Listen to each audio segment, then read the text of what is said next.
There's no camera. Excellent. Good evening, everyone in the audience, and good evening, residents of Litchfield, and welcome to the already May 24th, 2017 school board meeting. I'd like to begin with the Pledge of Allegiance. Pledge allegiance to the flag of the United States of America and to the republic for which it stands, one nation, under God, indivisible, with liberty and justice for all.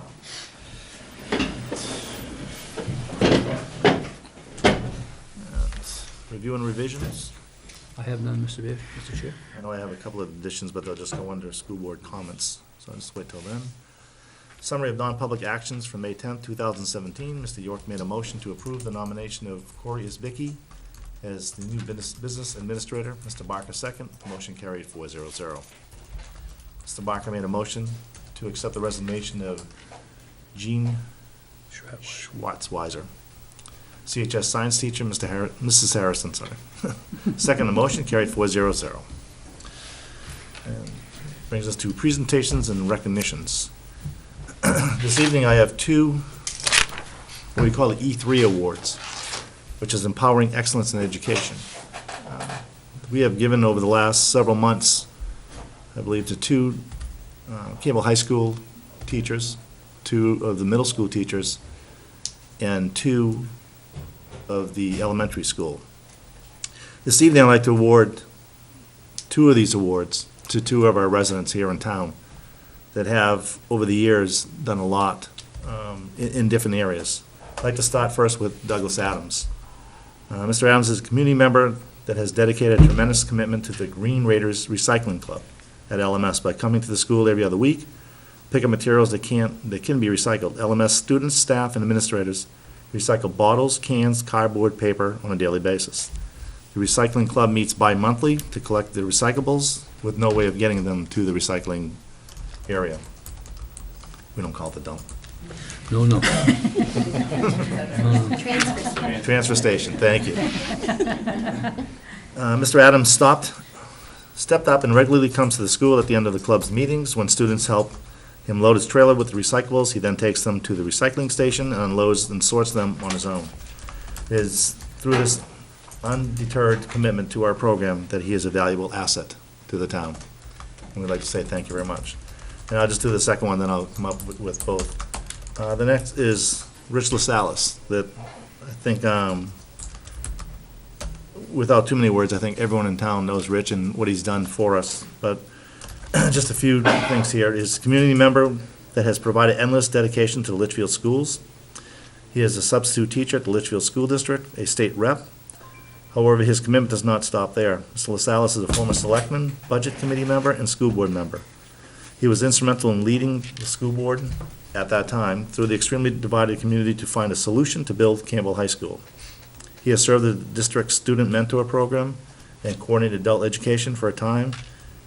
He can always be seen in the stands at CHS sports teams when they are vying for a state championship, or the middle school, or even the elementary school, watching his grandchildren play. This past season, for the basketball season, Mr. LaSalle had his own little seat there with his name on it. So he had to just come in and plop himself down. As a state representative, he keeps a watchful eye on what will benefit the students for our district. It is through the endless dedication and contribution to Litchfield schools and his incredible example that our schools preserve. And I'd like to thank both of you.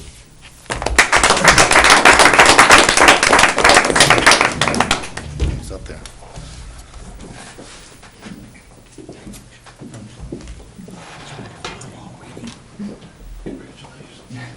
She's taking pictures, I can never get them to her. Thank you very much. Try us on the homepage again. Try us on the homepage again. Thanks, we're in the same shirt. I don't know.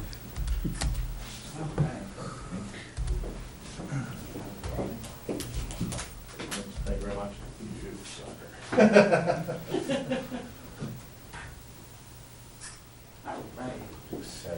Thank you. Thank you. Thank you. Thank you very much. As far as being a sub, I wouldn't do it if I didn't enjoy it, and I enjoy it thoroughly. And the kids are wonderful, and it's like recreation. I was here all day, I watched the softball game, a little bit of the baseball game, so it's great. Again, I want to thank both of you for your contributions to the community and to the schools, and it's well appreciated. You guys don't have to stick around.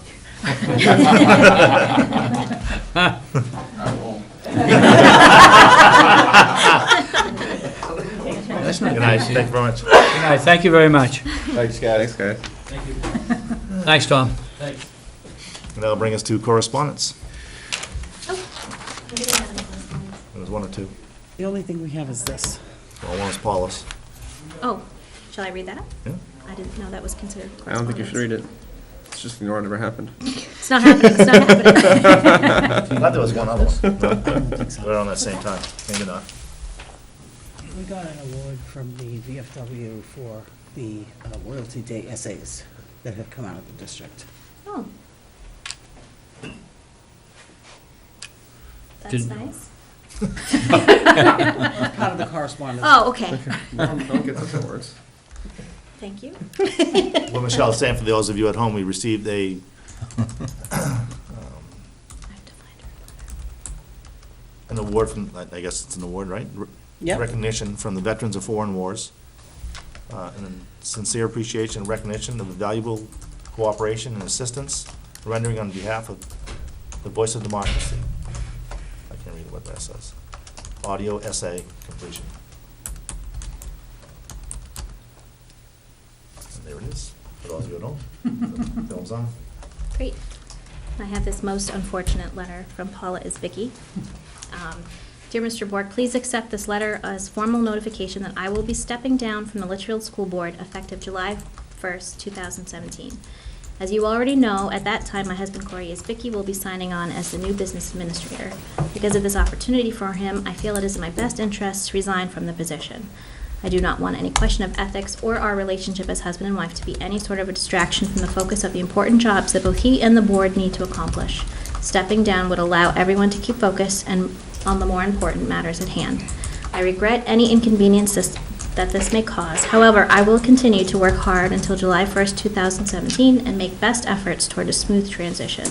It is my hope that this will provide the board ample time to advertise the open position and find a replacement. I am extremely appreciative and humbled by the support of the voters of Litchfield who gave me the opportunity to work in this capacity. It has been a pleasure to work with this dedicated group. The positive tone, respect, and hard work will keep the district moving forward. With respect, Paula A. Isbicki. Obviously, it's a loss to us as far as losing Paula. It's also a loss to the Budget Committee losing Corey, and it's a gain for us getting Corey here in place of Frank. With that being said, we will shortly advertise as far as for a replacement for Paula. It will be a one-year position until the election, and then they'll be revoted on at that time for a two-year position. So just put it out there right now to the public that that will be coming, and if anyone is interested, once you see the notice for the position, that someone can apply for it. Yeah, next would be superintendent comments. Sure. I would just like to say we're having a great year this year, and wrapping it up, and went to the Academic Excellence Awards last night, and they were just fabulous. The job that our students do as academic and in many other ways is just superior. And I also like to compliment the teachers for the wonderful words they had to say about all of our students. It certainly was a very, very nice event to go to. And also, I've been with you now this is my second year, and I've greatly enjoyed these 2 years with the district. And I look forward to next year with the district, working with the district, and completing some of the work that we've started, and we will continue next year. However, next year will mark the end of my stay here at Litchfield, and then I will be retiring at the end of next year, and with any luck, I'll actually retire. But I do sincerely say that it's a wonderful district that has truly been a pleasure to be a part of this district, and I look forward to the end of this year and next year. However, it is time for me to move on, and I know the board has been thinking about what they're going to do, and I know the board may have some dialogue about that soon. And I think that we will find an outstanding educational leader to lead Litchfield through the short future or long future, as it might be. And I wish the town nothing but the success that it deserves. And again, thank you very much for the opportunity to serve. Thank you very much. Thank you. And I would say thank you for all your hard work and everything, but we have a whole year to do that, so. I know. I'm gonna hold off on that for now. I know. I just know it takes time to go through the process of securing another superintendent, and I know it's going to take us some time to go through the whole engagement of the community and the professionals and finding the person that will lead us into the future. So I just want people to have ample time to understand that although I've enjoyed it tremendously, and I really have enjoyed being here, this coming year would be my third year, and that would be my last year here at Litchfield. I want it clear that I'm not abandoning. I certainly would be more than willing to visit occasionally and say hello, harass the school board at meetings from the other side, things like that. Perhaps go to the budget committee and thank them for all their hard work after I leave. But I will still be around, and certainly in a very positive way. Excellent. All right, that'll bring us to community forum. Figure that, looking out at the community, it's not there. On a lovely night. Budget meeting today, or what? The weather's gorgeous out there. So that'll bring us to school board comments, and more or less like rolls off of what Jim was just talking about, where next year will be his last year. And I just wanted to start dialogue this evening. If anyone had any visions as far as how do we want to go about searching for a new superintendent, such as do we want to bring in an outside consultant? Do we want to do it inside, as far as how we're going to select a group of individuals, professionals, teachers, residents, as far as a group? I don't know if anyone had any ideas or thoughts on that process. Well, the state offers, I forget what the name of the association is, Michelle, maybe you'll help us. New Hampshire School Board Association, I think that's right. Yeah. They can assign to us a superintendent or somebody who's been part of that search. That's what we used. That's what we used when Elaine retired. Yep. And basically, how that process worked was somewhere November, December, they advertised the position. All the resumes came in to the school board. The school board members got each resume, graded them 1 through 5, and or maybe 1 through 3, and then everyone got a number at a meeting for the school board, and from that narrowed it down. Now there was probably 25 resumes at that time, and from that we narrowed it down to 6 to 8 names and turned it over to the committee to that was going to vet through the superintendents, and their job was to narrow it down to 3 people, and then those people came back and interviewed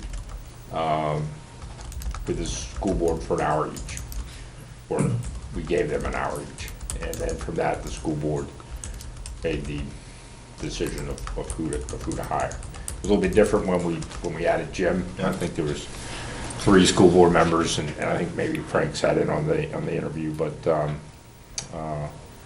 there we were trying to fill a hole fairly quickly in that case. But I think that's sort of how the school has, the district has done it in the past in that sense. Isn't there another organization that's a little bit more vast? Their New England School Development Council, NESDEC, is another professional organization that will offer to do searches for communities. It's always a fee involved. I think the School Board Association has a fee involved, Yeah, too. they did. And it's just a question of which organization you feel will give you a bigger pool of applicants, because the applicant pool is always a challenge. And the major difference that I would suggest is that New Hampshire School Boards Association tends to be focused in New Hampshire although it does have the capacity to attract outside people, whereas New England School Development Council is more of a New England-wide group that tends to attract candidates from outside of the New Hampshire pool to some extent. I think that Litchfield, if properly marketed, advertised, would attract significant interest from outside of New Hampshire. I think it's an ideal location. I think it's a great district, and I think it, for a superintendent to be candidate with a single school board is a very desirable district to be the head of. So I think you can either go with New Hampshire School Board, NESDEC, or you could choose to do it internally. The big challenge you have is the candidate pool and getting the proper candidate pool so that you can then vet that pool and select the correct person. Maybe, maybe the way to go is just have each organization come in, one at the beginning of June, one at the end of June, and give the school board a quick 30-minute. I mean, I know that New Hampshire School Board will come in and do it, because they've Yeah. done it. It's part of the, you know, I think we're part of the organization, so Yes, we you pay are. for that. Yep. And the other one will probably come in also, just to, in that, but that way, everybody gets some exposure to, and can ask their own questions in that process. Paul, you have any thoughts? Yes, of course. I think it's worth touching base with districts who have gone through and what kind of candidate pools they got from outside and what that ended up, how that ended up being. I think it's important to think about what we, as a district, can offer a superintendent. Taking somebody, say, from another school district is what we give them, gonna if they're moving up in the world, are they gonna take our increase to come here for more responsibility, or, I think those are some things to consider. I would really like to see a vetting process that doesn't include vetting out people just on paper. I think paper and in person are really important together. Possibly doing, instead of just looking at resumes and vetting them out that way, doing a quick, you can get a lot of a person if you ask a few questions or just let them tell you about you in person, to maybe do that. So I think, although those processes are very well, I've done very well, I think sometimes they could be a little redundant and old-fashioned. And I think it's worth it to have somebody who can help us look beyond, but to expand the pool, because I think the pool is pretty shallow and/or inexperienced. And Judged by it's everything gonna I be keep reading in the tough. paper, when you see another one come up, it's not like they have a lot of candidates. They don't talk about, Right. these are the final two from Right. 40, because it doesn't Yeah. seem that way. And I mean, you look at like a Manchester who pays, well, they're not the highest paying anymore, just as of recently, but who pays a lot and has been pulling from the outside, Yeah. but constant turnover. So is that worth it in the end, or is it worth it to go a little more homegrown and figure out what you can get here? I don't know. I think it's Yeah, be interesting to find out what they offer, but. that's a good point. Anyone else on this side? Any thoughts? One of the things that was mentioned is whether or not we want to go through a process as far as maybe having like a small town meeting or just have an open meeting, to have residents come in and just more or less let us know what they're looking for in the superintendent. I'm not sure, how much of an input we would have, but I don't think it would hurt to, in the next, say, a couple meetings, no one would be getting a new superintendent. What are they looking for in a superintendent? I think it's hugely important to have that in a community input Yeah, in that I think giving them aspect, the yeah. opportunity to voice, what their concerns are, or what they would like in the superintendent, or not like in the superintendent. I think we did that last time. Maybe one of each school. I think we had like boards on the wall. Do you remember? I think people get stickers to put like next to what attributes they found most important or something. Or am I thinking of something different? That was, That was a special meeting. Spent the $2 million. That was Was a it? special Okay. district meeting. Okay. But we did have. no, that was for when we did the $2 million Right. cut. Yeah. We did that. So it's what people valued. Okay. Yeah, we did that at each school, and Right. they did little sticky But we did when we narrowed it down to 3. I think we had all 3 in the library, and the community can come and talk to them and stuff like Yeah. that. Right, at each school, right. Yeah. sometimes, they have that, what I call the Grand March, where the candidates come in and meet with the community, meet with the professional faculty, meet with the school board, meet with students sometimes, and spend really, a 4 or 5 or 6 hour time frame, and incorporated in that would be an hour with the school board. And then as the candidates go through the various groups, you have some sort of an evaluative document that you just ask people for feedback as to what they felt and what they didn't feel. And then at the end of the day, the school board has an opportunity to gather that information, have someone analyze it for you and give you that, along with your own sense of the candidates as you interviewed them. So that's a pretty common format, I think. Has this board or anybody in the past done the reverse and gone out to where these people are from and done tours there and visited people there and talked with their, because Why don't we do that last that's time? It's an interesting idea. it's Well, a great, Elaine it's very Cutler eye-opening. came from Wyndham, and Brian came from Nashville. Nashua. Jim came from Peterborough, out in that area, Yeah. so. I mean, that's pretty much been our school board, our superintendents, since 2004 or 5. Yeah. I mean, it's been, I think Elaine was here 6 or 7 years, so it's not been difficulty, and We've had districts Um, come to our yeah. district to scope out. Yeah. one other thing, I don't want you to think that when that it was just a resume that you were reading with the superintendents when we went through the process last time. It was about 20 pages.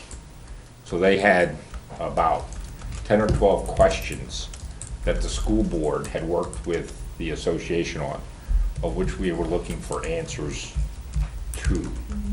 So it wasn't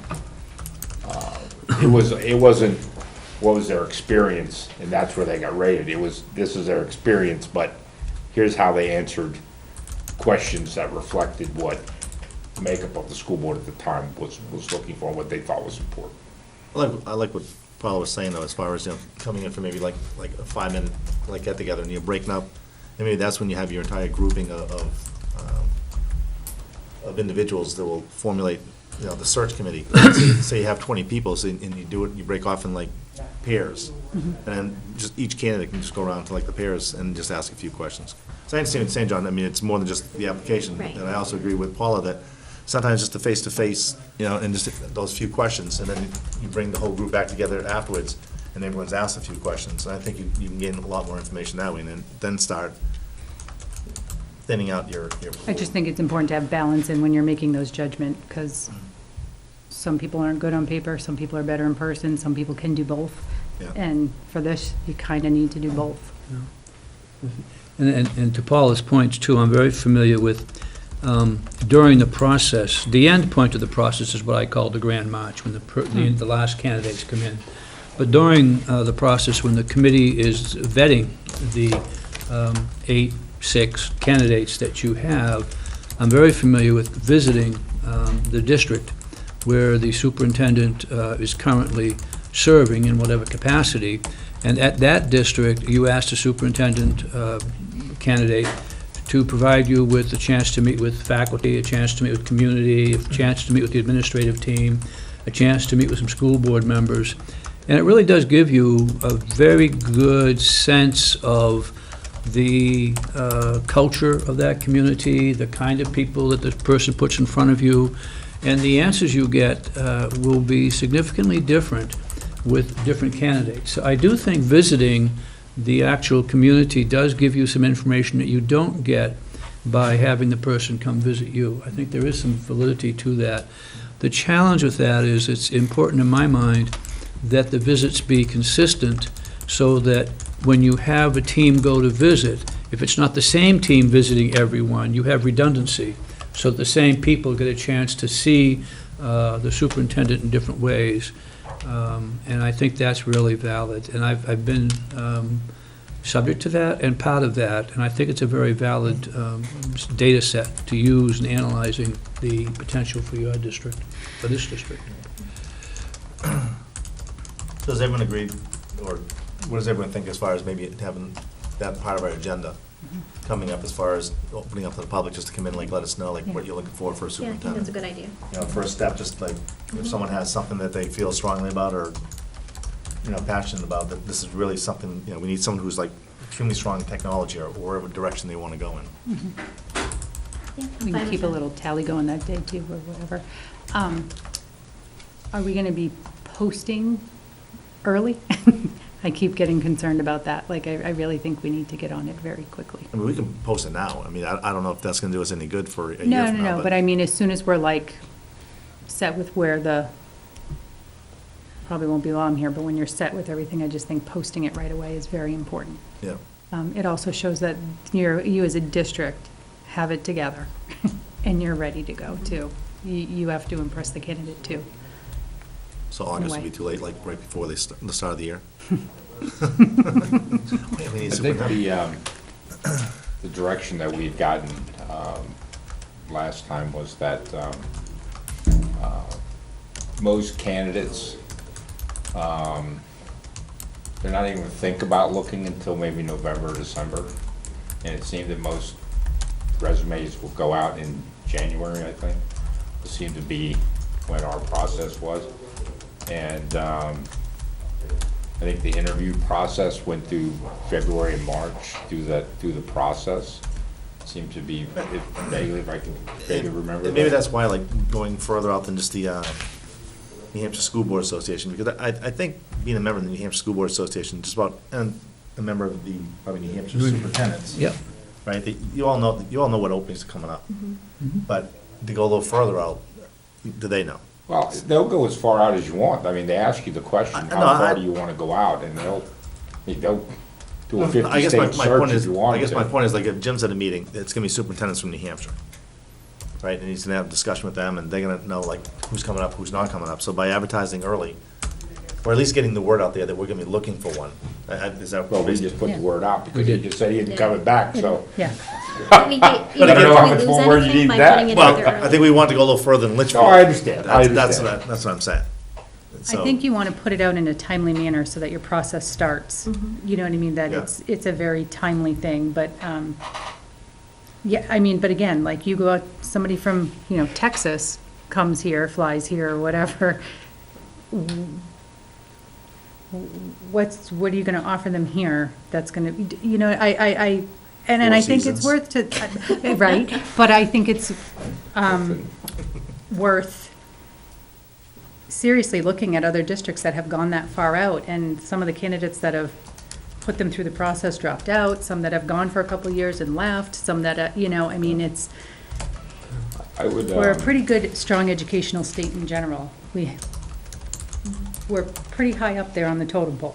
We got good people within. Yeah. maybe we could start by, maybe we should draft an announcement, send it out to the union leaders, send it to the area news group, that we've accepted, of course, Jim O'Neill has informed the school board that he will not be returning after the 17-18 school year. Yeah.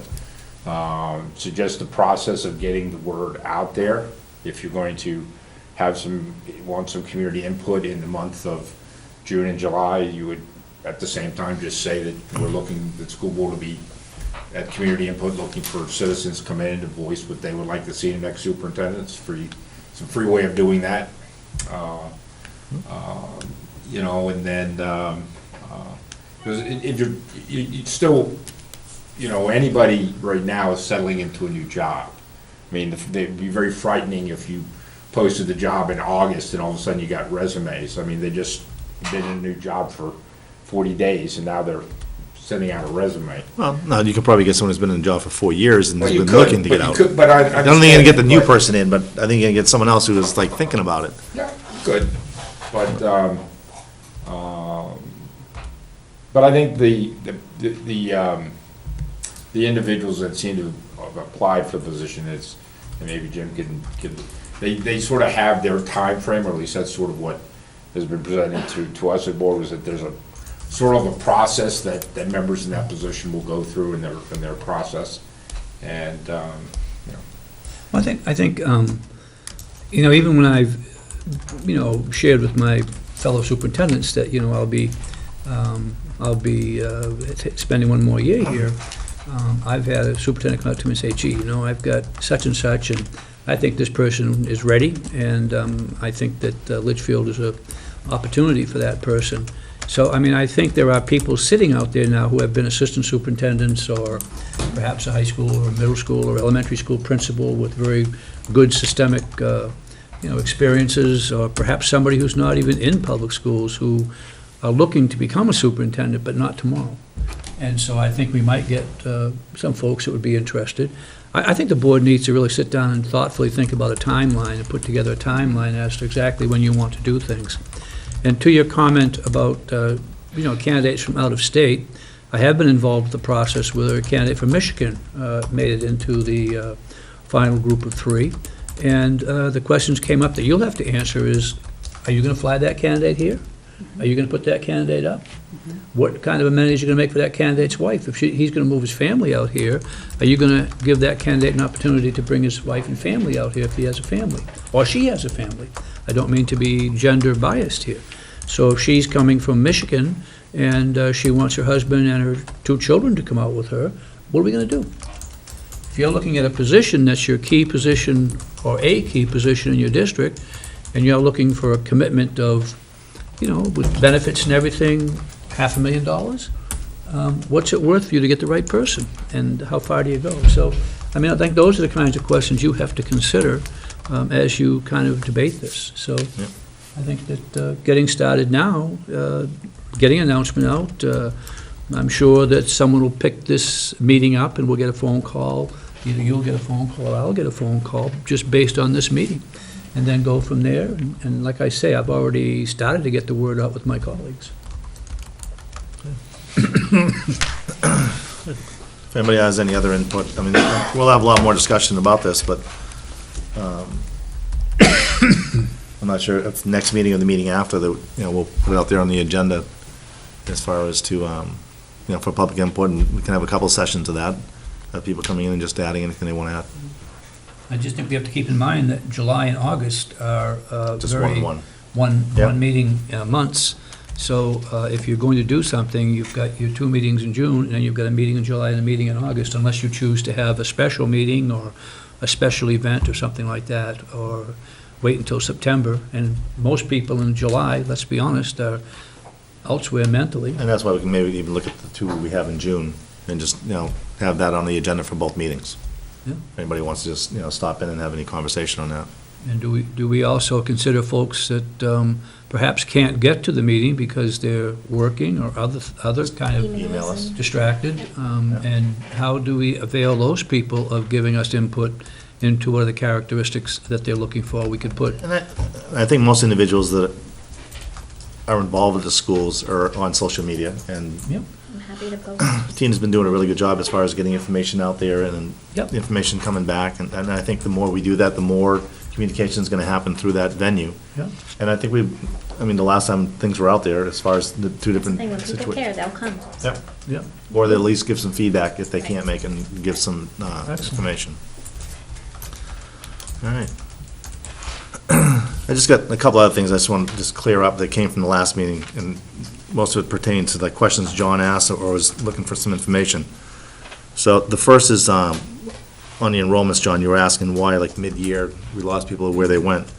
So to give the numbers, this is all on a regular basis, but Michelle just gave me a full tally. So in December, our census was 472. And as of April 21, it's 466, so a difference of 6. So since January 9th, this is where the individuals have gone. One graduated from Londonderry Night School, another graduated from night school. And one was an exchange student who went back. Another one graduated from Campbell's attending NHTI. One individual is homeschooled. One went to Florida, one to North Carolina. One is just a no-show, and another one moved to North Carolina. And with that, the inbound, I believe there were 3 of them. Which school is this? High school. That's what you're asking about, right? Well, actually, both middle school and high school. Okay. I just have high school. That's high school. I can find out about middle school. I don't have it right now. And as far as the, oh, I have it here, there were 3 that came in. So the offset was almost, the numbers were dead on. So as far as the middle school, I'm not sure what the middle school numbers, what were they? It's too bad Tom's gone right now, so. At that time, it was 455, and now we're down 447, so it's a difference of 8. I can get that for you for the next That's meeting, fine. what it is. But I mean, the high school, and they're right on. Just would be nice to have it attached to, we get it every time from the elementary school, but the other 2 schools are, Yeah, but Dismissed. when we get this report, though, it's on there. no, it wasn't. Or I wouldn't have asked the question. Okay. I was just going to comment on that. I think we had that on there, Mr. Chair, on a monthly basis, and for some reason, it wasn't on the last couple of months. Okay. And I hadn't noticed it, and we certainly can go back to the practice of putting those on the monthly reports that we give. I think it'd be helpful, because I know the question's been asked before, is like, why we lose 8 students, or where did 8 students go? You know, and it's a good question, it's like, where did 6 students go, and there they go, they moved out. Yeah. Graduated, even better. Yeah, well, 2 of them graduated Graduated. from Londonderry. And the other was, and I didn't have the answer for you at the time, John, but it was when we had a discussion about DI, and we're talking about nonprofits. And you were saying, well, what kind of nonprofits might come to us?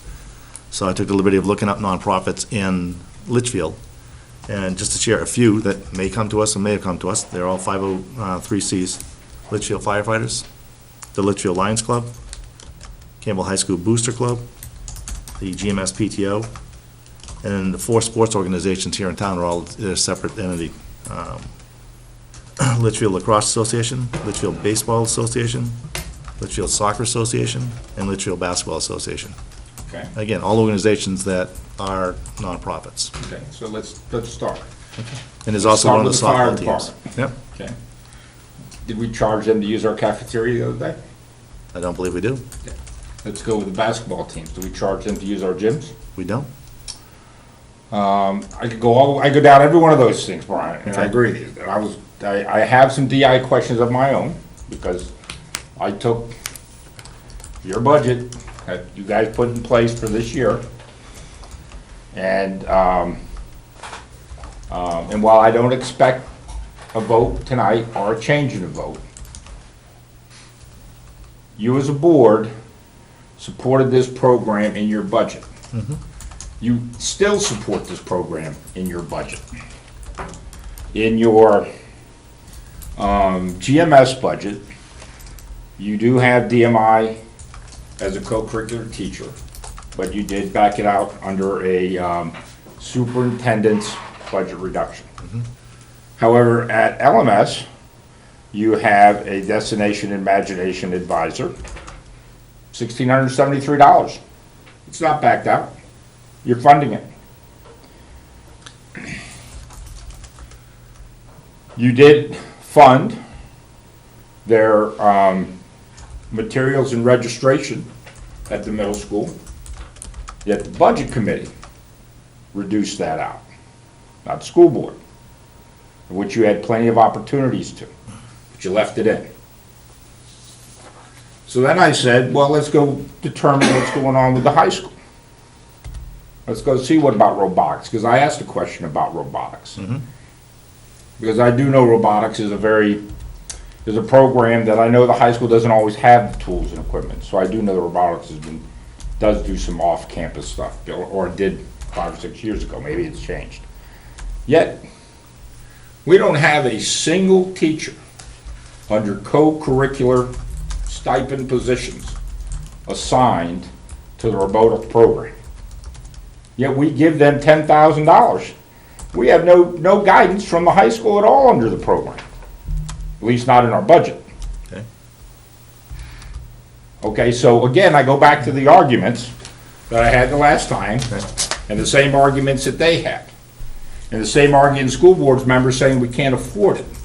Yet we have All right, well, let me clarify a couple points. Yep. $448,000 So underspent. let me clarify just a couple of points, John, before we go any further. Number one, no one said we couldn't afford it. Well, a Number school one. board member did. Okay. Obviously, there's monies there to afford it.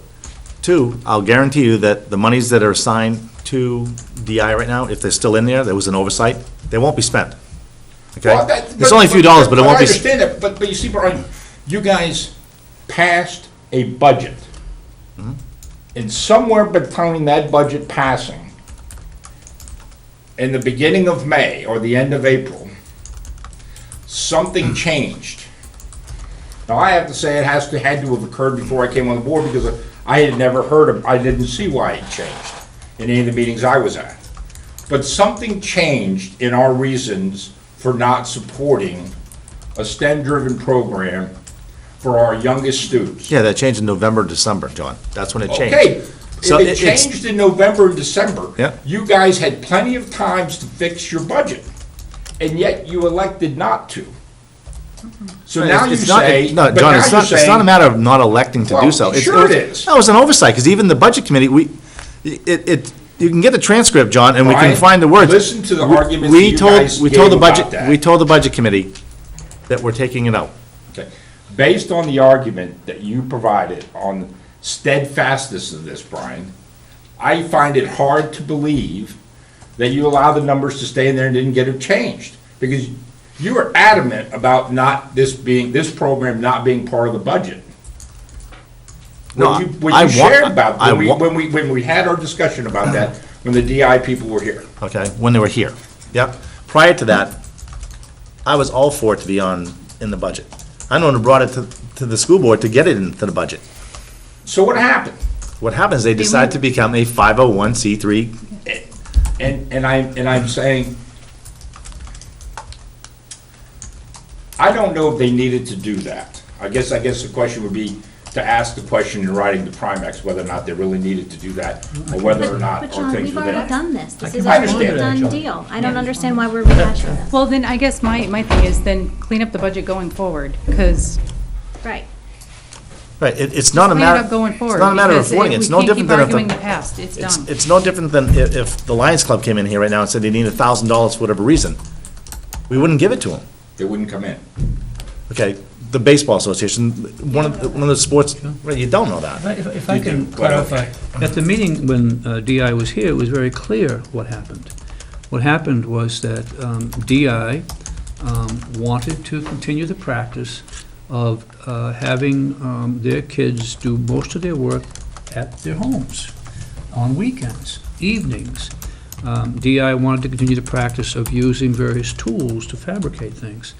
We approached Primex with the issue, and Primex clearly stated that that created a liability for the district that was not acceptable, that we could not have that as a district-sponsored activity so long as all of these activities were going to be happening off campus by, supervised by parents that weren't volunteers of the district. And when we told DI that, they would have to bring all of their activities into the district because Primex mandated that. And B, when we explained to parents what our transportation policy was, the parents then decided that, Amanda met with us, we had a conversation, we all support DI, we all think it's a great program. But under the current insurance provisions that we have and the current policies that we have, DI could not maintain itself as a school-sponsored function.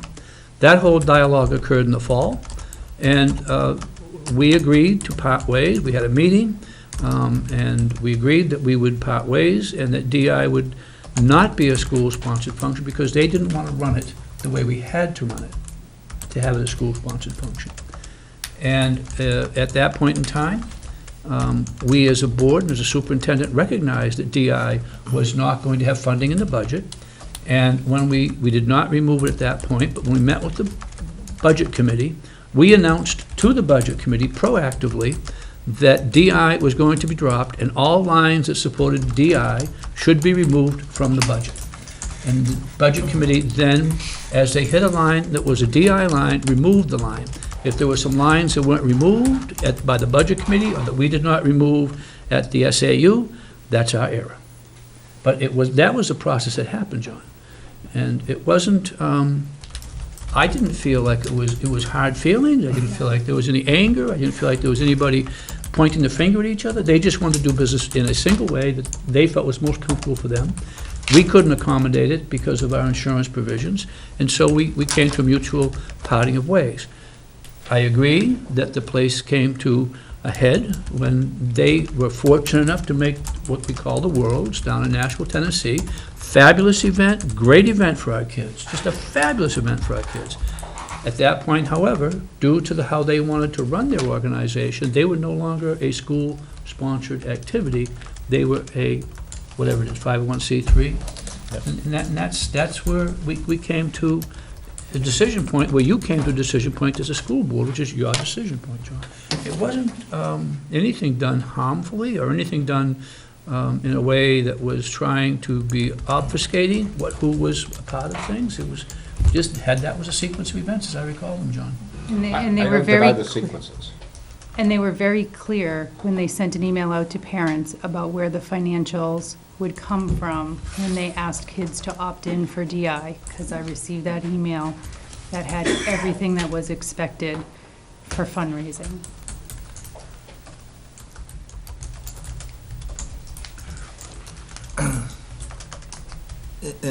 I'll reiterate, John, that if I'm DI good, came, Brian. if DI came to us again and they wanted to be a school-sponsored I event, fought it, I'm good. okay.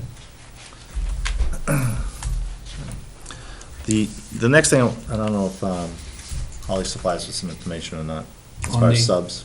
Yeah. One of the things we were looking at is our need to get subs, because we never seem to have enough. And what happens, if you don't get a sub, then they start looking at paras to like bring over to do sub work or vice versa. And part of the reason is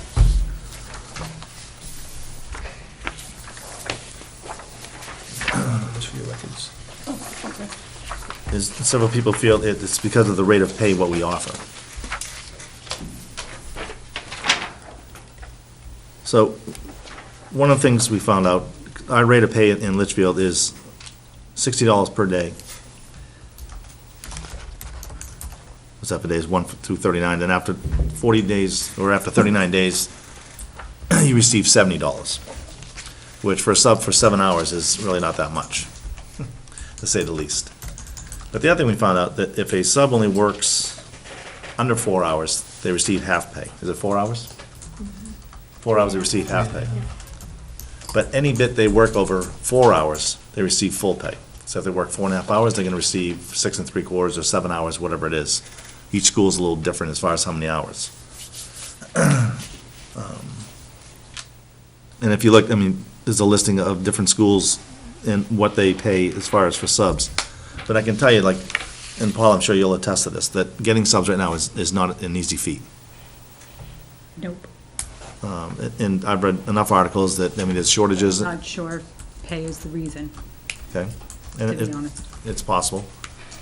But, because like they say, pay's not everything when it comes to a position. But at the same time, if you're not paying much at all, then it's even harder to find a pool. There are districts that pay a lot more, and I think you're gonna find that they are struggling to find subs as Yeah. well. It's a constant battle. Right. But I think if you're not in the ballgame as far as financially, then you already have one strike against you as far as to like, Frank, You guys have a pretty good deal here. But go ahead. okay. So, one of the things I had a discussion with Jim and also with Tina about is raising the rates of our subs. But one of the things that would go with that is by next year, we'll be on a time clock system. Right now, they're not, they just supply their timesheet, but then they're paid just a flat rate rather than an hourly rate. And again, that flat rate could equate to the $60 or $70 for 4 hours of work, or just a little over 4 hours of work. Where if you turn to an hourly rate, then you're saying to them, hey, we'll give you like $8 an hour, $9 an hour, which is not much. So my suggestion is that we raise the rate to an hourly rate next year for subs. That may help us. And also raise the rate, if you're looking at the nurses' rate, right now, if we can get a nurse in, we pay them $90 for the day. And right now, we really can't get a nurse in, so what we do is we go to the outside to a company that supplies nurses. So instead of $90, we pay them about $330, $350 for a nurse for the day. And obviously, the nurse doesn't make that money because the nurse probably receives half of that money, if that, and then the service receives the rest of the money. So real quick question on this, Brian. Yeah. So, if we go to the hourly per hour, so if a teacher or a substitute para only works 3.5 hours, they would get, in this case, $33 or $45. Right. Yep. And if they worked 4 hours, they would get $60 or. They'd have to work over 4 $44. hours. If they work 4 hours and 15 minutes, they'd receive $60 or 70. They- Okay, Because that's considered a full, anything over 4 hours is considered a full day currently. so they would But receive hourly, this, yeah. but they would, then they'd go from hourly to just a set rate fee per day? No, they would get, currently, It's a set rate. split rate. If you work less than half a day, you get a half a day. If you work 15 minutes over half a day, you get a full day. What we're suggesting is that we will have time clock plus. We're gonna beta it over the summer and then implement it in September. So that from that point on, if a nurse or a sub or a para came in, they would punch their time clock in the morning. If they work 3 hours, they get paid for 3 hours. They work 4 hours, they get paid for 4. 5 hours, they get paid for 5. And what we suspect is that when we start being more meticulous about what we're paying people per hour, that we're going to be fair, more equitable to everybody, for one thing. And the other thing we suspect is that it may mean that the actual amount of money we're expending won't be as much if you just were to take the current rate and potential future rate and get the delta. We think the actual increase will be somewhat less, because we think the time clock will be a little bit more So efficient. a teacher working 6 hours in a day would get paid $90, Correct. not $60 or $70, they'd be paid. Right, if they worked a hourly full rate. day. And what payroll's saying right now, John, is that there are a lot of time cards that come in that are like that, just partial days that they get full days, full day pay. So I think attracting someone at a higher rate of pay and also getting the adjustment that you're getting what they're working, I think is more beneficial. I think it's a valid suggestion. I just don't know if you're gonna solve the problem of not having subs. Well, I don't think we're gonna solve the problem. It's like bus drivers. You can pay them a lot, but I don't think you're ever gonna get all the people you need to do it. So I don't know if it will. I think it validates the work that they do and the amount of time they're putting in, and it definitely becomes more accurate. I think it puts us at least in the ballpark of where other school districts are. That at least, someone who lives here can go to Londonderry and make more money for doing the same thing. And Londonderry's not that far from here, depending what direction you're going in, it's right there. And I would agree with you, Paula. I don't think this is the magic bullet, No. so to speak, or the turnkey that's going to change it. I just think it makes us more competitive. And I think to someone out there, where we're paying them $8.75 an hour now versus 15, they're both, to be honest, kind of insulting to a person who's a professional. However, $100 a day might be more attractive to folks. Yeah. And we might get 20% more people. It's not going to be the solution. There's no question about that. Yeah, I agree wholeheartedly that this is not the total solution, but I think at least it puts us in the ballpark, and it's a little bit more realistic as far as a pay scale for a substitute teacher. And the nursing, as Chairman stated, we basically, nobody in the area has much success getting nurses. We always go through the agencies, which are $300-400 a day. And I think we delude ourselves and say, well, we're not going to pay nurses more than $150 a day. That's all we're going to pay. This ain't happening. And you've got state mandates that you have to have nurses in schools, you have to have nurses on field trips. And so inevitably, you're really not being honest with yourself when you say, we're only going to pay $150 a day for a nurse. Well, good luck. So, But what we're suggesting is, we at least get to the $20 an hour for nurses, which at least puts us competitive with the best possible rate out there. But it's still not being fully honest with what you're actually going to pay for a nurse. so outside the box, I think. And I agree with the hour, I agree with that. I think it's always been a way of discussion. But if we're at a point where, at the schools that we're struggling, outside the box, would it not make sense to hire a professional sub in the sense that they now become a full-time teacher in the middle school, high school, 3 or 4 of them, full benefits, everything? They don't have a classroom, but they know they're going to sub. they don't know they're gonna be in GMS, they don't know they're gonna be in LMS, maybe they're not qualified for CHS. But at least now they've become an employee, you have a little bit more control, you've got some benefits there. And I don't know how the numbers work out, and that's really the delta on that, is how does that work out in numbers and in a process. But if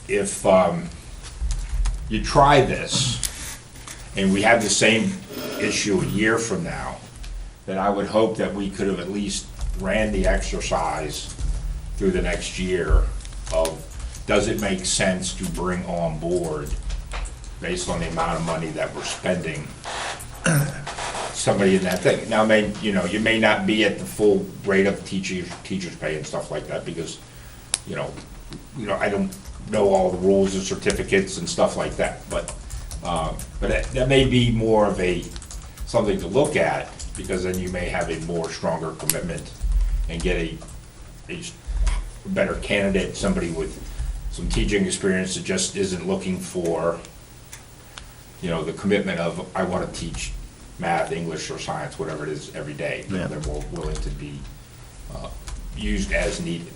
I think the problem with that, John, would just be the cost. I mean, if you're talking about the benefits, the other thing is, one person would really kind of like scratch the surface of, so far this year, we have almost 1,200 days of subs.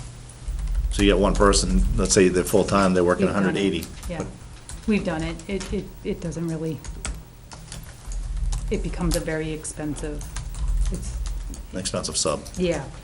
I think only Thinking mainly that- because of the benefits and everything else that are involved. Thinking even further outside the box, I would say we have to start reaching out to local colleges that have teachers in training who are looking to get in schools and who are looking to make connections. And those kids who are here for break and here for summer, and get them pre-registered and get them ready so they're here and ready to go, and we'll put in the time to do that if we are more willing to take on student teachers, more willing to take on practicums, things like that. Those kids will hang around and they'll stay and they'll be subs. And Yeah. if you really could work outside the box and earn them a credit for being an on-call sub on the days that they have off, without having to pay them because they get a credit in school or something, that would be even better, but Supplement that's a their lot. college costs. Supplements their college costs. you know. And, but, I mean, if the answer, It's a I mean, good step. I don't know if throwing the money at it is the answer, but I definitely know that it's been a problem for many years. And it's not a problem just for us, I mean, it's a problem nationwide as Yeah, far as subs. yeah. But like, all I'm saying is like $8.75 an hour versus 15, and like, we're already get one strike against us, and, yeah. and we're swinging with two strikes left and we're blindfolded.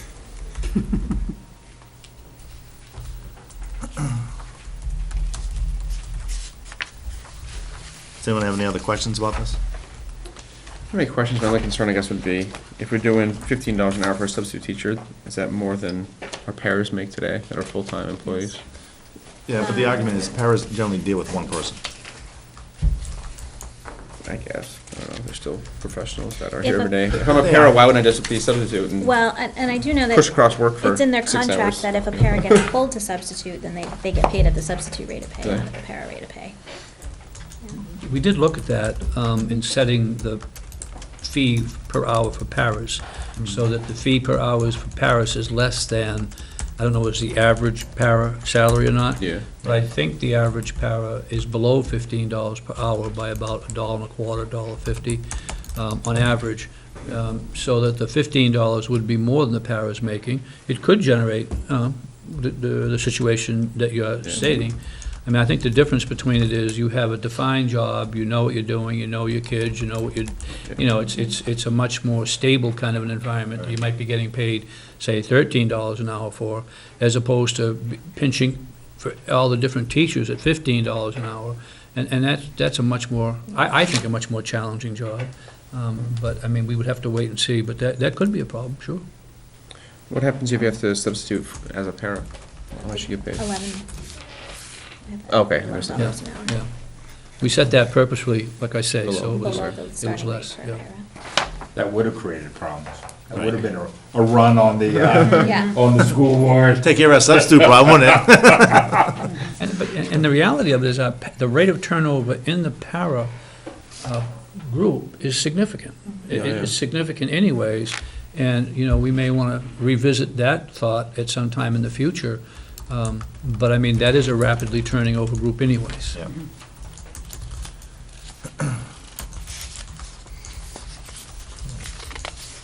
Are we voting on this tonight?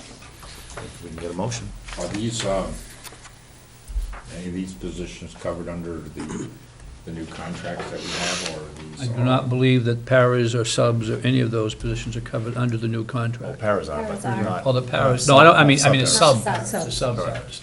or the substitute teachers. They're not covered under the So there contract with wasn't the any- teachers or with the Just for contract. paras themselves.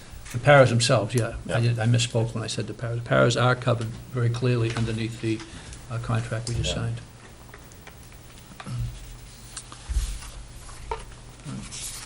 Is there a motion to accept the new rate of pay for paras and for substitutes? Make a motion. Second? Any further discussion? Hearing none, all those in favor of accepting the new rate of pay for the 2017-18 school year for substitutes and paras, say aye. Aye. Aye. Opposed? Abstained. Very Motion good. passes. Thank you. That was to be implemented July 1? Yep. Well, that's not what we said in our motion, but I would, you need us to clarify that for you? Well, I know, I just picked up, my left ear 17, picked up that the new, the board, I believe, said with the new contract. So I assume then we mean we're gonna implement this starting July 1 of this coming fiscal year. Yep. Do we have that many paras and subs that come in during that time?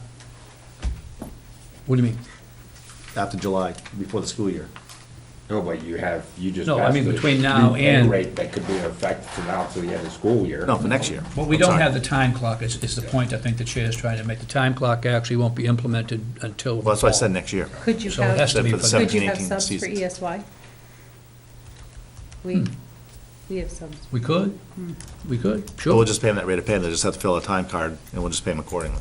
Yeah. So it'll still work the Okay, same I'm way. just saying you It's just with the could. time clock, it's gonna be a Yeah. lot easier process. Yeah. I mean, we And I want did to, say for the 17-18 season. I mean, we year. want to use a group of employees this summer, so perhaps we could use the subs and all of, we're going to use the custodians at this point.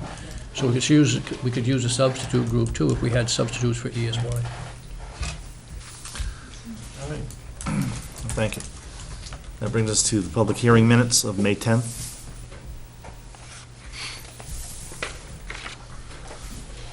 I move to approve the public hearing minutes of May 10th. Is there a second? Second. Any further discussion? Hearing none, all those in favor signify by saying aye. Aye. Opposed, abstained, 400. No, I gotta abstain. I Abstain. wasn't there. I'm sorry, 401. Then the public minutes from May 10th, 2017. Make a motion approve. Second? Further discussion? Hearing none, all those in favor signify by saying aye. Aye. Opposed, abstained, Aye. 401. That will bring us to budget update and the BA report. Thank you, Mr. Chair. Attachment number 4, which is the Business Administrator's Report for the month of May 2017. The first section I included for you was the calculation for the projected unassigned fund balance for the fiscal year ending June 30th. And as you can see, and as I've explained in the past, this is a calculation, a function of taking the projected revenue for the year ending June 30th, and then projecting out the expenditures that include actual year-to-date, actual current encumbrances, and then there's going to be a recommendation for 3 areas: severance, building projects, and textbooks, which were included in the fiscal year 2018 budget that we, in our effort to reconcile the budget for 2018, are recommending to remove those from the 2018 budget and spending ahead, if you will, in the 2017 budget for those areas. Also in the calculation is the $75,000 that will be transferred July 1, should the funds be available, so you do make the calculation projecting that out as well. That is the warrant article for the capital reserve transfers to IT and building. So currently today, the projection for the unassigned fund balance, which would go forward as a credit for the tax calculation for next year, is approximately $448,000. Hey, can you explain where the majority of that money comes from? 'Cause I'm certain people are gonna like, Sure. Sure. Mr. Chair, if you look down below, you'll see I gave you a snapshot anticipating that question, that, where is our underspend, or where have we spent the most money?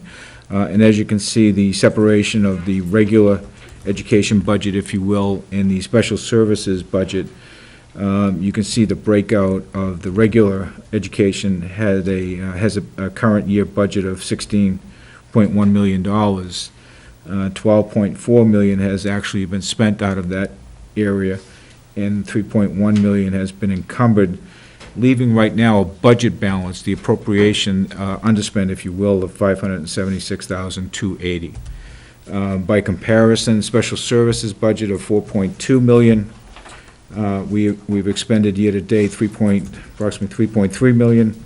We've encumbered $882,000, and the budget balance for special services today is $50,402. So you can see it's over the overwhelming amount of the calculation for the year-to-date expenditures comes from the special services budget. but where's the majority of that coming from, Frank? That's what I'm asking. In the general fund, I mean, where is the underspend? Payroll. Salaries and benefits. So when the budget committee last year decided just to cut off $300,000, that's where it was. So next year, we'd actually still be looking like $276,000. It historically will always be from the salaries and benefits area, and to the extent, as you've seen in the past, we've had some in the buildings and grounds area because of the concept of squirreling away the chestnuts, if you will, anticipating that there's going to be something that wasn't budgeted for that will come up at the last minute as an expenditure. But for the most part, I would say the overwhelming majority that comes from the salaries and benefits. I think as we discussed in a few meetings ago, just in health insurance, we have an underspend there of the budget by approximately $100,000. That's 4 employees, $100,000. So if you take a little further into his report, you'll find that $57,000 of his actual salaries, $358,000 of it is benefits. Big chunk. And $253,000 of it is from everything else in the budget. At least that's how That's a big number. I read it. Another $100,000 in supplies, and they'll be overspent $129,000 on property repairs. And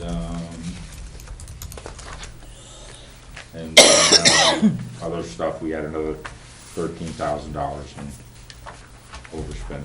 So, Frank, quick question. Sure. On that. On the food service, right underneath there, Mm-hmm. we started, I guess, the year with $109,253. Correct. We're gonna only end the year with $50,000? That is what we're stating today. However, I suspect there will be some additional revenue that will be coming in, and that encumbrance will be considerably brought down as well. Did Yeah. we spend $59,000 on? We had 2 equipment purchases that were not budgeted, but due Okay. to breakdown, we had to. But again, I suspect that we'll bring in a little bit more revenue that's projected here, and the encumbrances, which is primarily for food, the shelves are stocked, if you will, so we should be able to release a substantial amount of that what's encumbered today, which will bring that unassigned fund balance, or the restricted fund balance of the food service account pretty much back to where it began. Yeah.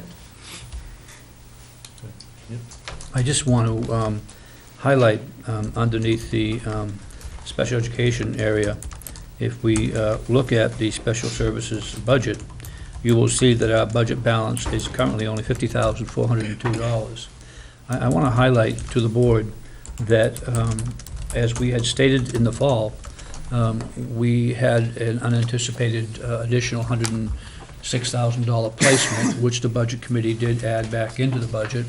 And at that time, we had expressed concern about two other potential placements. I think it's important that the special ed director meet with the board in non-public, because these are very, very sensitive issues, and review with the board where our current status is. To that end, I've asked Devin to be available at our next board meeting in non-public, because I think it's important that the board understand that we still have, of those original three, those two placements are still very active in terms of how they're going to impact the budget next year. And we do have some additional potential placements that will impact the budget next year. And I want to also remind everybody that students who are aging out of the district have already been taken into consideration in generating the budget. So if we have a student who is aging out or potentially graduating out of the district, and will not require special ed services, those services are not in next year's budget. So I'm going to have a confidential discussion with the board next week, with your permission, of course, our next meeting, and highlight in more detail some of our concerns for next year. We do have some concerns. Are we going to be non-public before the meeting starts? We could do that before the meeting so that we could let Devin leave and not have to stay here till the end of the day. That would be a nice thing to do. Is everyone available by any chance at 5:30 then, Which next day? week? Next week? Yeah. No. No, I'm sorry, not next week, the 2 7th. weeks. The 7th, yeah, not next week, that was my mistake. That's the principals be here also. And H.L. Turner will be here. That would be at the meeting itself, but Yeah, not. no, that's, I Yeah, understand, that's the Yes. principals meeting. yeah, that's gonna be a long night. That's also And H.L. senior Turner will night. be there It's what? to Senior night. go over their findings too. And what's senior night? Isn't that when they have the award ceremonies and the Oh, auditorium? God, that's that night. Is that what that is? 7. Yeah. That's always an odd Why do they always do that on Wednesday? one. Huh? What's Every that? year they do it on Wednesday. Be here the 7th. We tried to Last year, we ask them postponed not the to, meeting. but Yeah, it just Everybody's happened. Well, they have to Things. do it, they're stuck, because they're gonna, well, not so stuck, they're graduating on the Graduating on the 9th, ninth. yeah. Yeah. so. They're stuck. Yeah. Yes, they are stuck. We're the Kim- ones that are flexible. Unless we change our meeting to the 14th and just do back-to-back meetings, 14, 21. That would work better for me, because I have an obligation with my board. I think. They both look open to me right now. but My life changes by the second. All It's right. Flag Day. June 14th is Flag Set are Day. you? I know that, it's my sister's birthday. Works for me. You want to do, So then we don't have it on the 7th? Is that what we're saying? Right, we do it on the 14th and the 21st. Postpone that meeting? Do we have a meeting the 21st too? Yeah. Yeah, I thought it was the 21st, not 28th.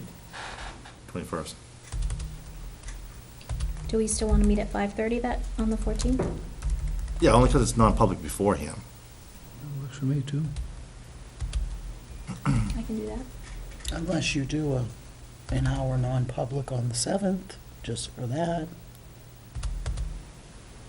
Yeah, what time's the awards thing start? I think it's 7 o'clock. 7. Yeah. Yeah. As I recall, last year, didn't we go in for an hour and then we Yeah. left? So I we could believe we do, did. This is we what could we do can an go in. hour non-public Can be here from at 6 to 7. 7 and then, Or 5:30, 6:30. The 14th works better for you? I have an obligation to my board on the 7th. Sure, sure. Well, let's have it the 7th. I don't have breakfast. She's a short time, right? So what, just keep it at the 14th? Well, I guess the question is, how pressing is the information?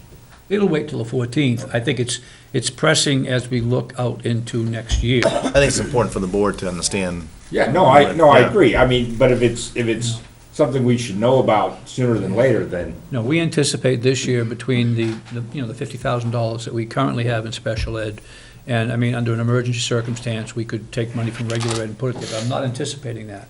What I am anticipating is looking into next year, extremely challenging budget to the point where we may have to look for the reserve fund as part of the budget for next year. And again, that's part of the reason why we're looking to do some spend ahead for Right. the next year's budget. Trying to give in ourselves a anticipation of little that.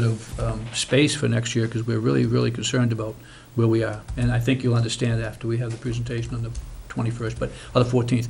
But it's nothing that we can really have to be, it's not an emergency right now. It's more, we want to inform you so that it's not a surprise. So is everybody okay with moving the meeting on the 14th, from the 7th to the 14th? And then we'll do it at 5:30? Mr. Chair, does that include Turner as well? Would you like to push them to the 21st? Actually, Just because you're having a non-public, so you're not restricted in time, because again, considering they'd be the first one on the agenda. It's probably not a terrible idea. we're probably better off putting them on to the 21st, especially where the principals are here on the 14th. Right, so- Now, it Yep. won't be as rushed, yeah, I I think would, that'll work I out. would suggest the 21st. Yep. That'll work we do out that. good. And you want the principals on the 21st also? No, we'll have them on the 14th. That's the They were scheduled for the 7th, we'll do them on the 14th, we'll just move Turner to the Gotcha. 21st. Gotcha. And it'll be Gotcha. easier. And then we'll do, on the 14th at 5:30, we'll do the non-public. Sounds good to me, thank you. One any longer? And that way, like, No, I Devin had doesn't have to something stick that around. afternoon, and but she let's can go with ask. Yeah, that's nice, no, that's good. All right. So we're still with you now, Frank. Yes, sir. Attachment 2, Michelle's been kind enough to number them. I'm sorry, 4A. It's entitled 2018 General Fund Budget, moved to 2017 Budget. Again, the projected unassigned fund balance, that's the gross number that I'm providing to you. And then tonight, the recommendation is to move 3 areas from the fiscal year 18 budget to a spend ahead in the 2017 budget. And I did provide in this attachment the detail for each of these recommendations, being building projects in the amount of $48,884. Severance, which is for employee severance pay, $49,129. And textbook purchase, $48,337. Again, the details of those recommendations are attached to this attachment as they appeared in the fiscal year 2018 budget request from those areas. Also, we also had areas that we were able to take some of the information technology purchase of computer hardware, various items, and again, that detail is in the attached. And we have spent ahead in the 2017 budget of $166,904. Again, that was in the 2018 budget. We provided some relief to the budget by projecting the ability, due to the unassigned fund balance, to spend ahead in that area. And again, the detail is attached. I can tell you with the IT, that those funds have been encumbered for 2017, so it does show in the financial report. I spoke with Jason as late as today, and it appears that we are going to be receiving a price break on some of the Chromebooks. He wasn't able to give me the total yet because, again, those orders are still coming in from different providers. So as soon as I have that information, but it appears that the gross amount in the budget of $166,904, the actual cost of the hardware will be less than projected. So is the 166,904, is that what you would subtract that from the 448,736? No, that's already been included. Are been Yeah, included in so in that? other words, the 166,904, we already have So that right- money encumbered. So right now, the amount of money we're returning to the voters is $448,000. And that's what's being projected right now as a tax credit. Yes, sir. Yeah, it's not being returned, it just, they won't get taxed, that amount. You just won't. It's an accounting thing, that's all. It goes as your starting balance for the Yeah. calculation, and it's So tax instead of needing impact. 21 million next year, you need 20 and a half. Yeah.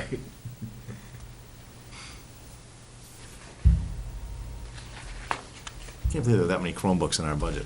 I know they're all over the place, but A lot of Chromebooks somewhere else. That's why- Seriously Hold going on, back there. Those aren't all Chromebooks. Hold on a second. No, some There's of it was- a It's other detailed list hardware. of the breakdown. Yeah. Hold on a second. It is Yes. 373 Chromebooks. yes, so- the list is 373 Chromebooks. There's a lot of Yeah, Chromebooks in there. But there's a, There's some SAU there's servers. a in there. servers, there's a $50,000 server. I'm not saying all the money's on Chromebooks, John, I'm just saying the Yeah. total, the number of Chromebooks.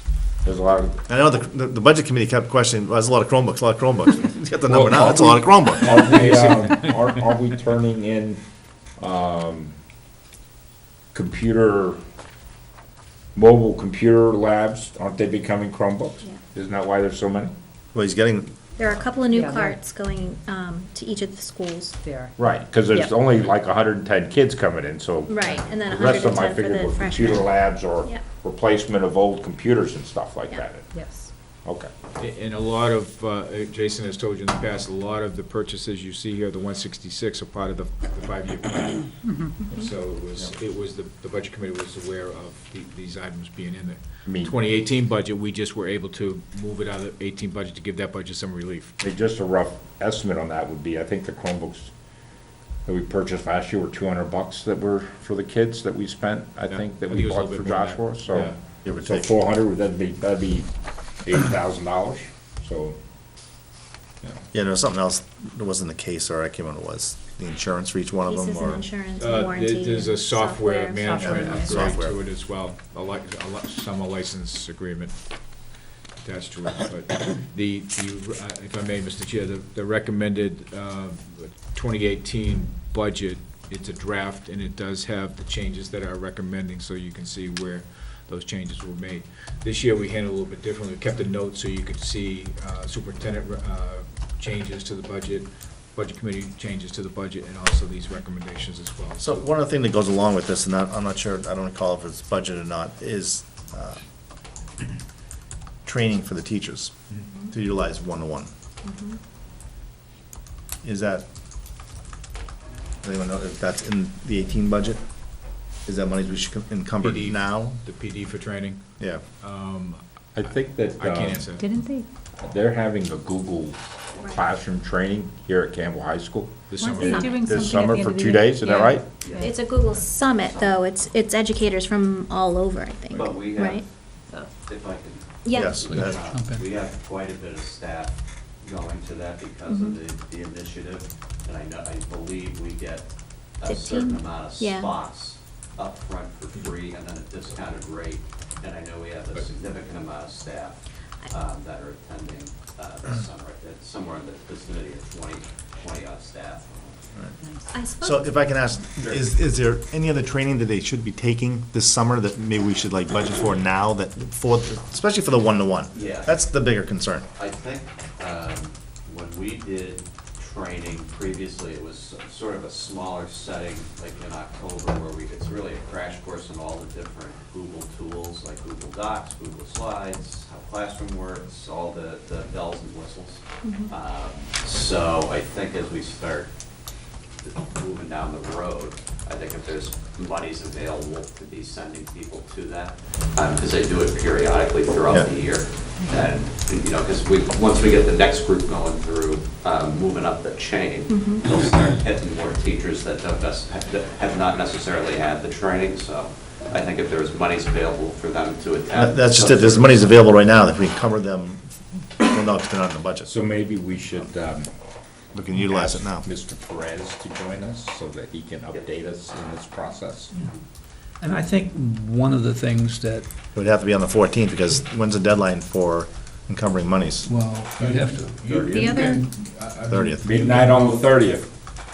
Yeah, you can vote right up to reserve for the encumbrances, Yeah, your last meeting in June. well, that's what I'm saying, so if we're gonna get Mr. Perez here, we'd wanna do that on the 14th or 21st. what's the regulations on expending those encumbrances from this current fiscal year's budget?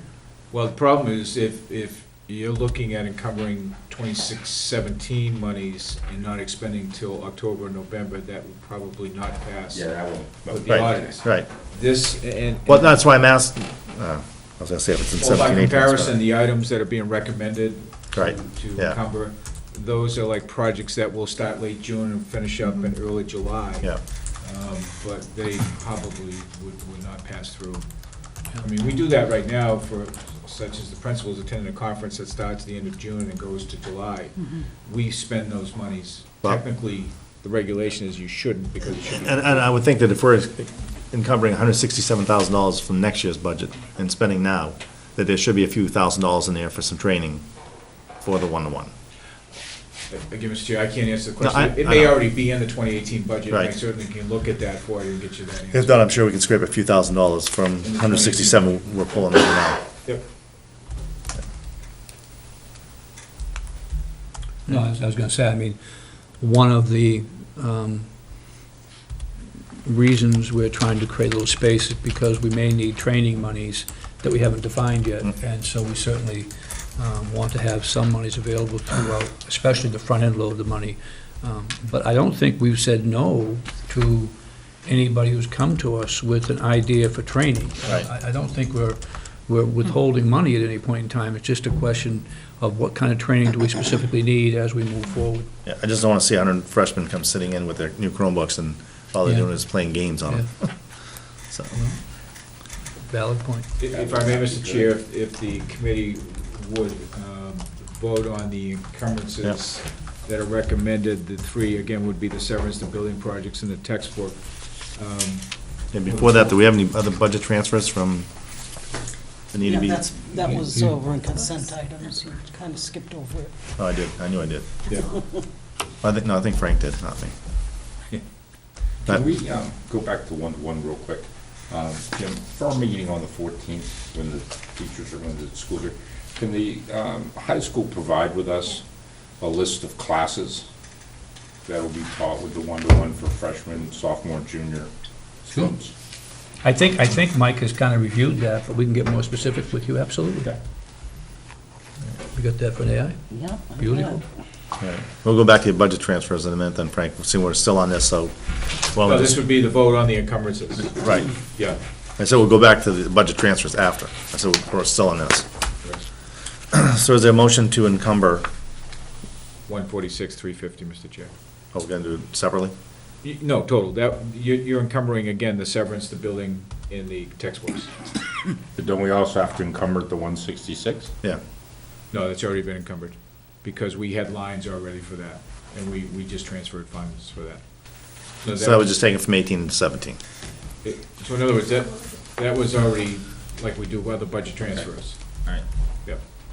These are encumbrances, the reserve for encumbrances, because these have the potential of not being completed by June 30th. So you as a board Yeah. need to give me the permission to go ahead and reserve that encumbrance. And what's the total amount? I'm sorry, What was the total amount? 146, 350. I'll make a motion to encumber the $146,350 for the three projects, building projects, severance, and textbooks. Second.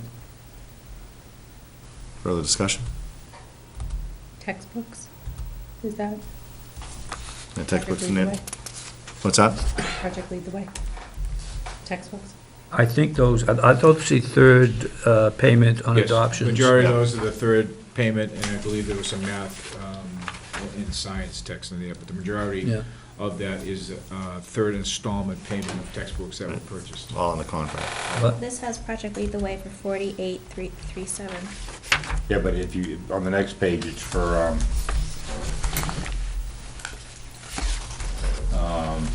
it's math K to 5, which is 13.3, ELA.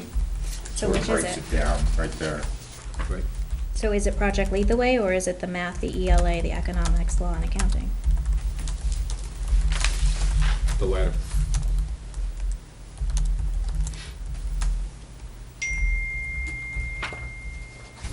Am I looking at the same thing everybody else is looking Yeah, at? this page right here. It's under DY 2210, improvement in instruction, This one? column 640. Yep, that's what I have.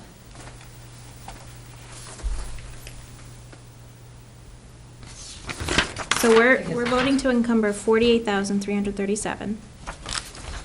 And that is for the math, the ELA, the CHS, the law, and accounting. Correct. Oh, okay.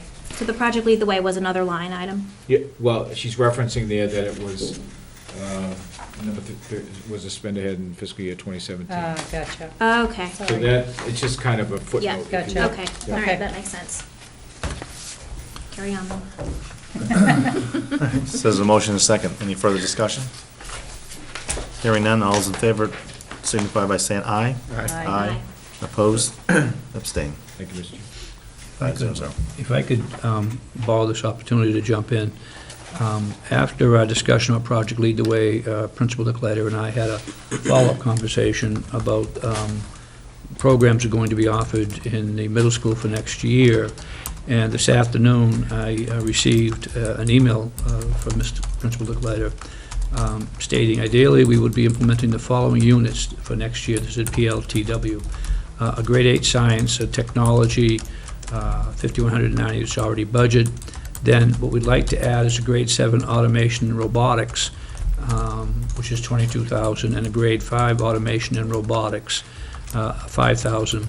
We don't have those in our budget. The board can think about this, and we can present that to you on the 14th. And we would need to have an additional 10,241 to move forward with the grade 8 and grade 7 units in Project Lead the Way. I just got this today, but we might ask you for an additional $10,241. That's what Julie was talking about last meeting, I believe, Right. right? And that's to clarify, that is for the tech ed class or the STEAM class that they have now? I believe that's correct. I don't have the full information here, I just got this, Okay. and Tom and I haven't had a follow-up, but it's Project Lead the Way units in grade 7 and grade 8 that we don't have in the budget this year. And the reason we needed to know is because there's training for both of those programs, and one of the trainings, I believe, only had 2 seats available as of today. So if the board is thinking, if you want to give me a leaning this way, kind of an idea on this, I would secure the training seats for our teachers at the middle school so that we could then offer the 7th and 8th grade program, but it would cost us an additional $10,000. Now, Tom said he could find some of the monies, but he's still $7,300, $7,400 short. That would mean he'd take some money from other things, but I just need perhaps if you can give me a weigh-in on whether or not you think that would be something we should do, then I'll get the training, then you can vote the final thing at the next meeting, or if you feel comfortable, you We could add just it. talked at the PERC meeting that there's no, they're working on that curriculum over the summer. There's no curriculum for our district for tech ed. Right, That's going to be built this summer. and I know that, And I'll keep quiet. I get confused with it being tech ed and science. I mean, Project Lead the Way is supposed to meet the science standards. Mhm. And I'm for it if it's been vetted out by teachers and they know it's good, because experience with the program, there's some really good ones and there's some really bad ones. Mhm. And I would like us to get moving past Project Lead the Way and on to meeting all of the standards, because it doesn't cover everything. Mhm.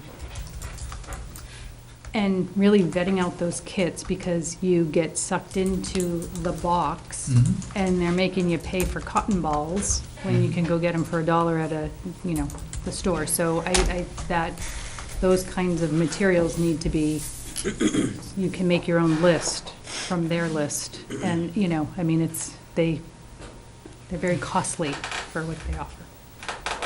The thing is, can you put the 2 individuals on the list as far as for training, and then we can decide afterwards? That's what I'm thinking, why don't we just, even if it costs us some money, put the individuals on the list, I don't know. Yeah.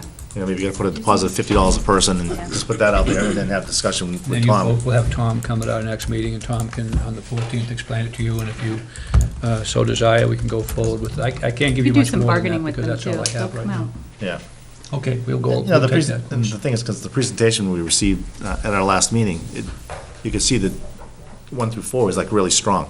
The program was there, and all of a sudden, like, we're gonna now build up to the middle school, and it's just not there. And we're aware of that, and we've had that conversation, and we're also aware that at the high school level, we need to really ramp up the kind of courses that we're offering within, not Project Lead the Way, but within STEM, or STEAM, if you wish. Yeah, and I think at the elementary, there were some gaps, it wasn't 100% aligned. It was a lot, and there were- it was a lot more, It was closer to aligned 100% for than. the most part, but Um, I think we need to Not support, consistent. not consistently, and we need to support the teachers in teaching it as well.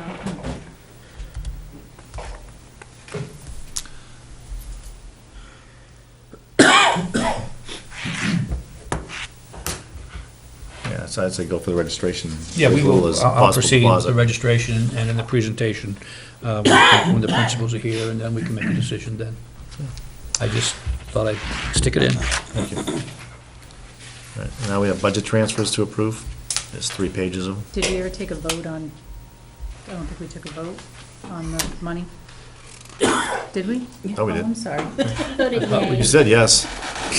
You want to vote again? I'm sure I did. No, we can move on. I'll make a motion to approve the approved budget transfers.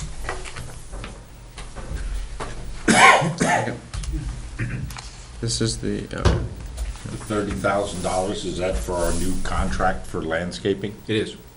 And what are they doing for $30,000? Excuse me?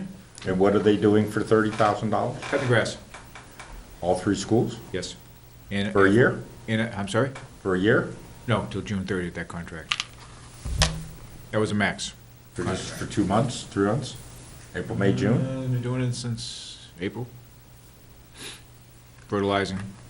And they're not, They're cutting grass mulching, landscape doing- services, yeah. they're doing We're everything. doing Yeah. everything. But their contract runs until the 30th of June. However, we have, since we signed this contract, hired a full-time grounds staff member who has been kind of supplementing what the outside contractor's been doing. And we still have an opening for a part-time grounds. But we anticipate probably weaning them out by, I would say, before the end of June. They've done a really good job. I've gotten a lot of Yeah. feedback Yeah. on, social They've done a great media job. and from the community that the schools Yeah. are looking really good. As you recall, this was necessitated due to the 2 grounds openings that we had Yep. and athletic season coming, so we had to Cut the grass. move fast on that. Still, that's gotta be cheaper than employees, It is. so why not continue? Do that next year. If the board would like to have a discussion, that's certainly something that. One of the things we have now is an agreement with the union, and within that union, there are positions that are defined, and we would have to have not only discussion amongst the board, but a discussion with the union regarding removing any positions from that contract, I believe. So it would be But we do have- a multi-tiered dialogue we would have to have. But we do have the flexibility, if we don't have a position filled, that we can look for an outside source, and that's what we did in this case. Right. So, I mean, our hands aren't totally tied, I mean, because the service needs to be performed.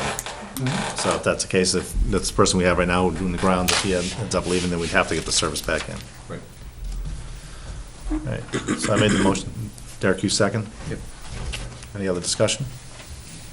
Hearing none, all is in favor of the budget transfer, signify by saying aye. Aye. Opposed, abstain. There those are. Thank you, Mr. Chair. Thank you.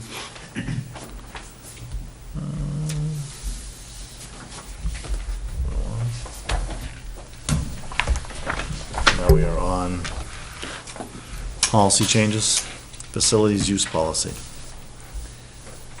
We've had a significant number of areas of the policy, and I think that everybody's had an opportunity to read through it, and we've stated the reasons and consistency between priority of use, fee practices, fee categories, who is charged, who is not charged, et cetera. And I would ask if you have some feedback to give it to us, and if not, if we could count this as your, I guess it would be your official first reading. I'm not even sure where we are. Are we on KG right now? Yeah. I had just a comment on the fee categories.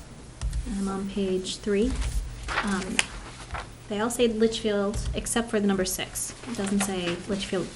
Do we want to add Litchfield community groups such as cultural, recreational, fraternal, patriotic, service, and duly established charitable?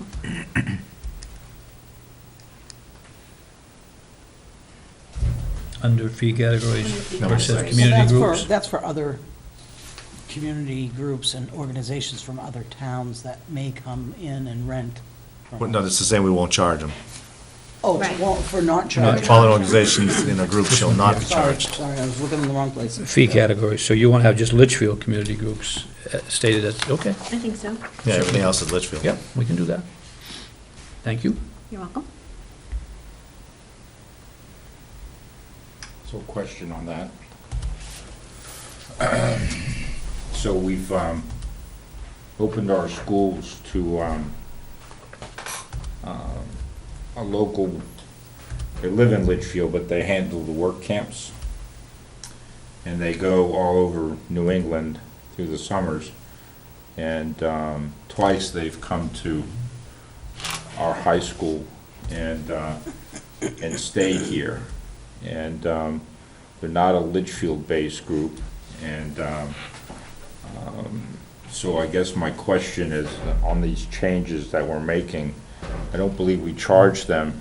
Frank, you may know better the last time. Mr. York, we didn't charge them financial, but I believe it was sort of an in-kind commitment that they made to, because as you know, they go around and they do work projects in homes for the elderly and those that, and so I believe their commitment, and I believe the board did waive the fee based on the commitment that they were to be working in the Litchfield community as well. But no, to answer your question, we did not charge them. So I think the way that process worked last time was they worked with the town, Yes. the town There's a administrator. department, yeah, that they, And, because I know they did work in Hudson and Nashua and stuff like that, and but they made themselves available to, citizens in Litchfield that needed work as long as they, given the information to the town. And I guess my question is, with the changes of our policies, will that process, are we going to be excluding that group from being able to use our high school, or making it too costly for them to be able to use the high school? I mean, this is a group, basically how it works is, high school students, young college students, normally, from freshmen to maybe freshmen or sophomores in college, and they pay, I don't know, $200-300 to come. They come from all over New England, but they go work in all the different communities, and they stay in the high school. They get out of the cafeteria in the morning, and in the evening, they use the auditorium for worship service in the evenings. I guess they sleep in some of the rooms or anything, something like that. And I would, as we're making these changes, I would not want to see that process go away because of our policies. So I guess my question is making that. Who pays for janitor service, huh? What was that? Who pays for janitor service? I don't believe there was really anybody here when they were here. again, I'm going on my recollection of it, is that we have custodial staff obviously during the Addresses what day. he's talking about. And then they were responsible for the building. And I think I'd have to look at the specifics. We may have assigned someone for them at What page? night, but, Where am I and they going? do cycle through. It's not an annual event. My understanding from them was it's about every 5 or 6 years that they would cycle through. So it doesn't happen every year. Is it a religious group? It's Christian. It's a faith-based organization. In reading through it, John, I'm looking at the fee things, and every one of these has generate profits is in A on page 3. Under A, it says generate profits. Under B, percentage of profits. And under C, it talks about exclusive profit. So each one of these that we charge money to has the word profit inherent in the description here. So I'm not sure if that particular group, it doesn't generate a profit or anything, comes under any part of the policy. I think it would probably be up to the board to make a decision Okay. about that particular group. I mean, I'm not gonna say that at the end, they don't have more money left over after expenses and everything, but they're not a For-profit. for-profit, they're a 501c organization. It's a service kind of an organization, Yeah. I think. And what Michelle was pointing out is on page 2, in situation where there is no cost to the district or the renter is disputed. I'm not sure if that specifically covers it, but I think that's a unique situation that the board would have to rule on that. It would not be an automatic, because I don't think it would be an automatic exclusion. Okay. I just didn't want us to be. No, I think we want to encourage any organization that's encouraging youth service to our community and providing, help to people who need it. And if it's a 501c3 nonprofit organization, and it is really, legally adhering to the basis of that, it seems to me like we should have room for them in our organization without any question. Does that make sense? Yeah, no, it does. No, I mean, we certainly I mean, if we wordsmith every single potential group, it's gonna be difficult. So I think we try to draw as a bright line between for-profit versus non-profit, and Litchfield versus non-Litchfield. This is a little bit of a hybrid situation, I think, unless the board feels The biggest differently. key is I don't want us to have to, my only reasons for asking is, I don't want us to, not us, any board in a few years to have to vote on undoing or changing a policy that we have set that would be in direct conflict with that. So, granted, we can't make it perfect, and every board is gonna have to figure it out as they come before us, but if we have the conversation now, we can just set it up so that if they do come, and that board, whatever's sitting there, will have a little bit of expertise on the It's process. like a law, you have the actual written law, but you have the actual legislation. Now you have the dialogue of what occurs, which is in the minutes. And so unless someone in the board feels that's not an accurate reflection of what the board wants to do, then the minutes would hold that dialogue.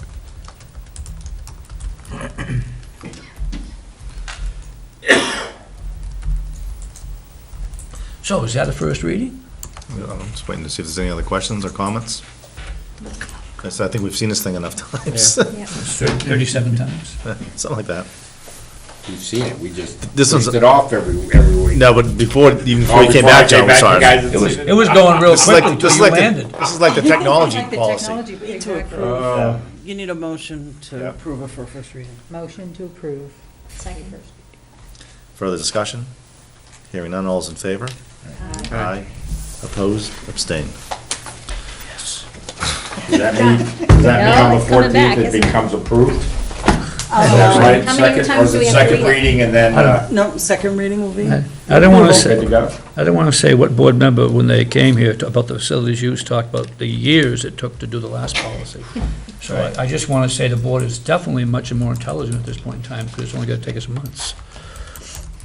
It's because the work I we can did, be- I it's can the be work we fresh. did before you. I can be. We made it fresh. easier for you. It's, or I made it easier for you. It depends on which way one wants to look at it. Now we have the buildings and grounds access and security. Oh, no, that was just backup for why we made some changes in the facilities. So where are we done with with basketball?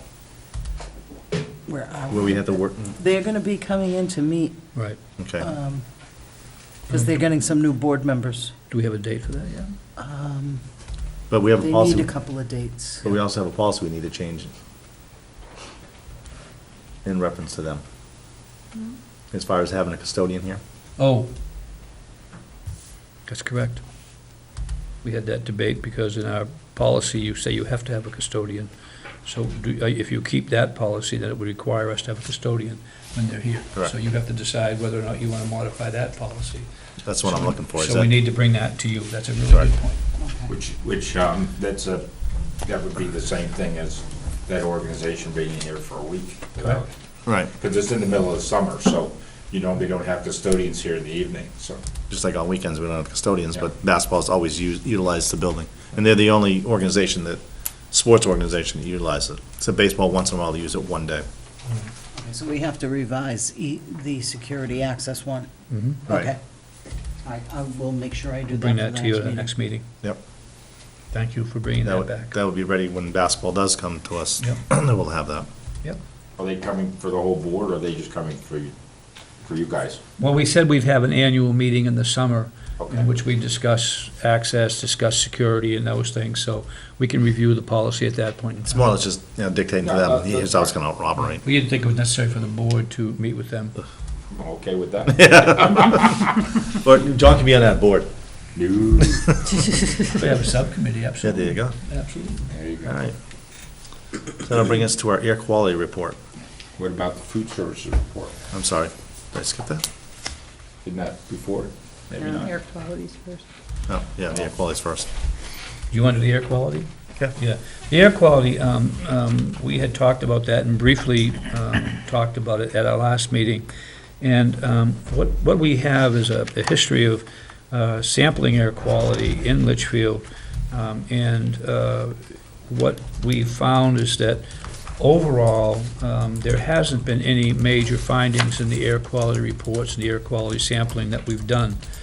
And what we're looking at is you have passed a policy that requires that every school has an air quality sampling done on a 3-year rotating basis.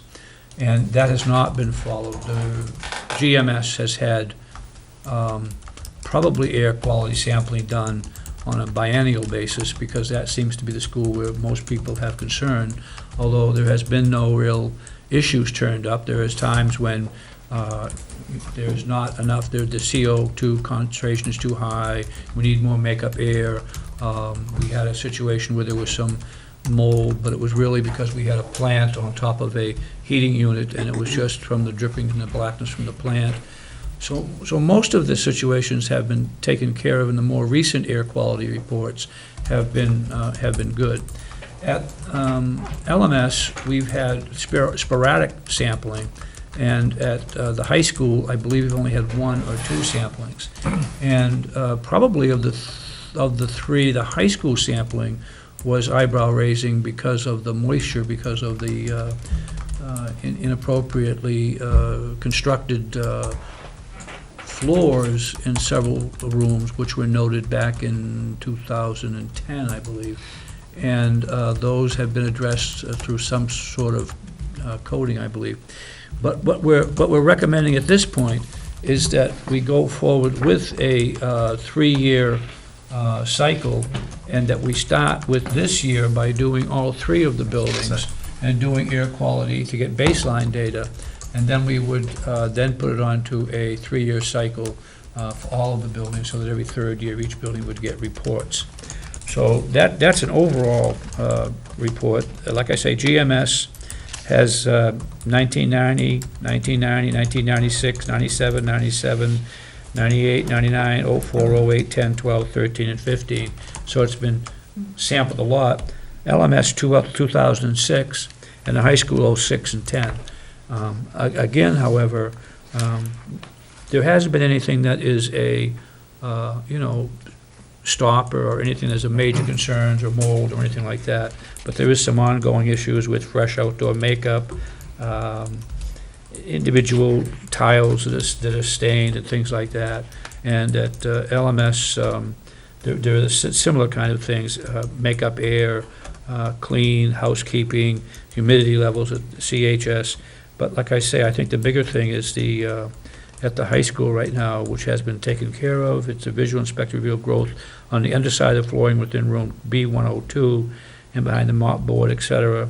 Evidence of water seepage through the concrete identified upon visual inspection, as well as damaged cardboard boxes, mold, spore trap samples show the presence of penicillin aspergillus structure in the art room, etc. And that has to do with the fact that floor was not installed accurately.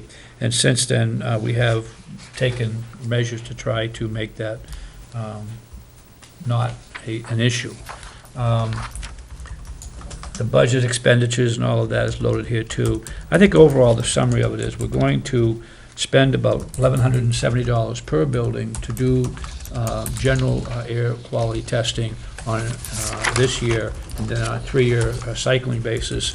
But there are no issues that have shown up that have any kind of a health bearing for any of the students or adults that are in the buildings. Is that something we plan to do before the end of this fiscal year? Yes. We're going to get that done. We had a company come in, I met the owner, because the owner actually trains dogs on how to track, and we had to have a good discussion about that. And then in the process, we also talked about air sampling and things, and he went through the district, and I believe that 1170 was the number he came up with, no? Yep, we have the quote from him. Yeah, that was a quote that he came up with, so we will be going forward with that. Excellent. And I learned something about tracking I didn't know, so it was a very productive day. I'm sure. Talk dogs. Not to make light of it, it is an important topic, it is serious, and we have responded very quickly to any concerns expressed by parents or teachers. However, to this point, most of them have just been the air exchange rate, cleanliness, or minor things. There have not been any major things that have shown up, and hopefully will continue that way. Yeah, I think it's a smart idea too to do all 3 schools right now, where we haven't done them for a while. Do a baseline, Let's get them then done. do it every 3 years, and at least we can have data. Yeah. All right. And I know that there was an individual that was here that you said you'd be getting back to with some Yes. information. We can certainly send them a copy of the report that we have. Yeah. All right. Derek, does that mean the meeting's over? I think so. What's that? His buzzer went off. He says that means the meeting's over. All right. Now, food service. There's been a recent change in law, which I particularly think is a good change.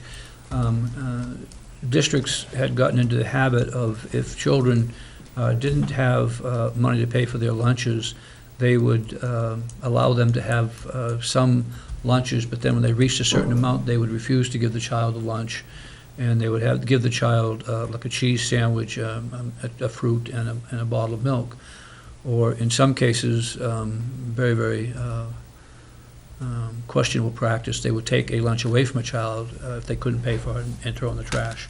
That has changed, and the law now clearly reads in New Hampshire that you will provide a child with lunches, you won't have any substitute lunches, and as a district, if we have anybody who is not paying for the lunches, then we'll deal with the adults involved in a one-on-one basis, and then at the end of the year, if there is still a balance, we will make a decision as to whether or not we want to legally go after the amount of money in the balance, or whether we want to pay for it out of our fund balance, if we have fund balance. We cannot allow the negative balance to go into the next year, however, so we have to pay it off at the end of the fiscal year in which the balance is incurred. So you wouldn't have like a cutoff period amount?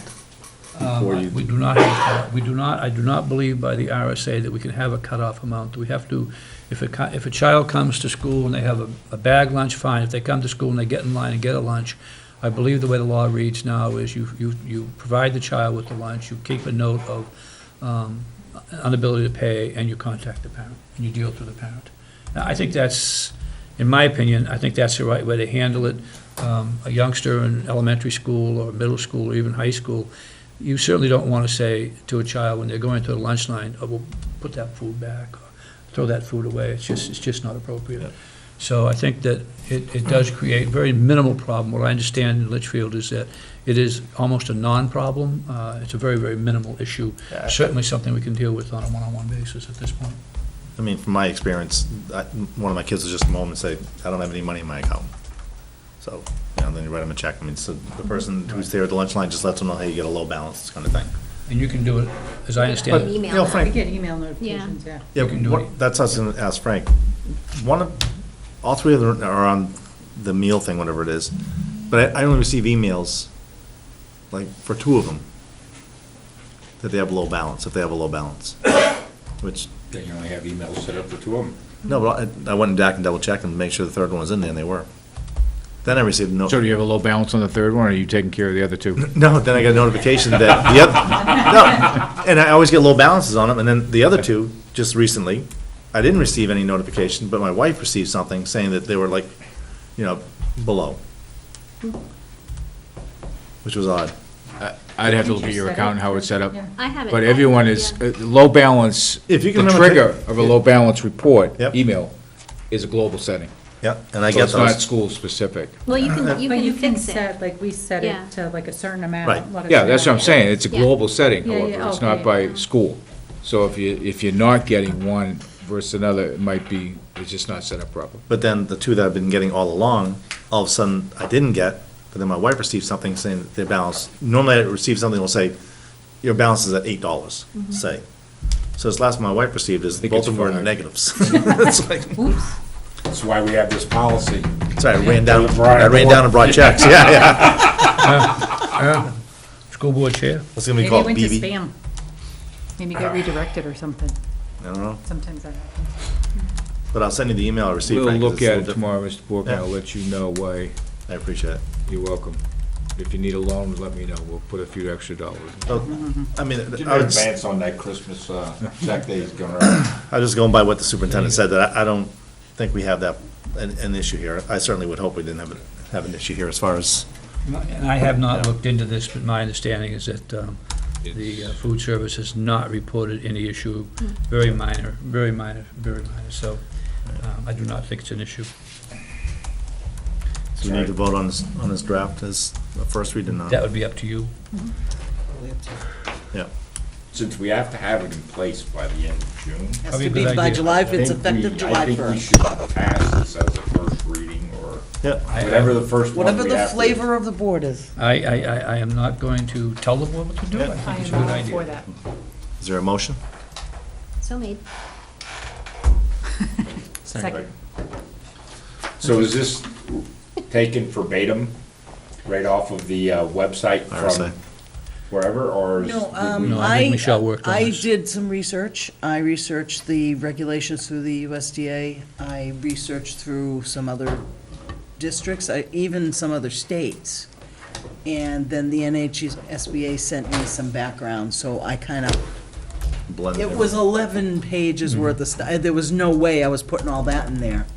So I took the most pertinent and flowed Well it through. written. And I thought It it is, was it's very good. cohesive. thank you Yeah. very much. I appreciate Well that. done. So we got a motion and a second on the first read for food service meal charging policy. All those in favor signify by saying aye. Aye. 500. All right, that'll bring us to the manifest. Policy we have to I think take. we have, What was That that? was the quickest policy we ever did. That one was quick. manifests are all set. But you know, it's not Great like you idea. can have That's any all set. debate on that one. No, I hope not. Okay, 1, 2, 3, yes. We have all set, thank you. And we're going to non-public, right? Yes. All right. Public input.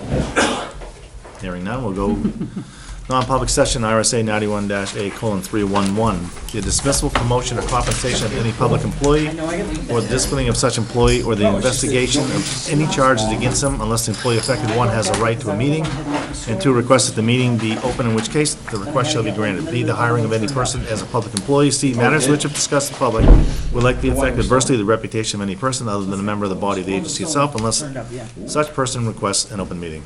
Yes. Yes. Sir? Yes.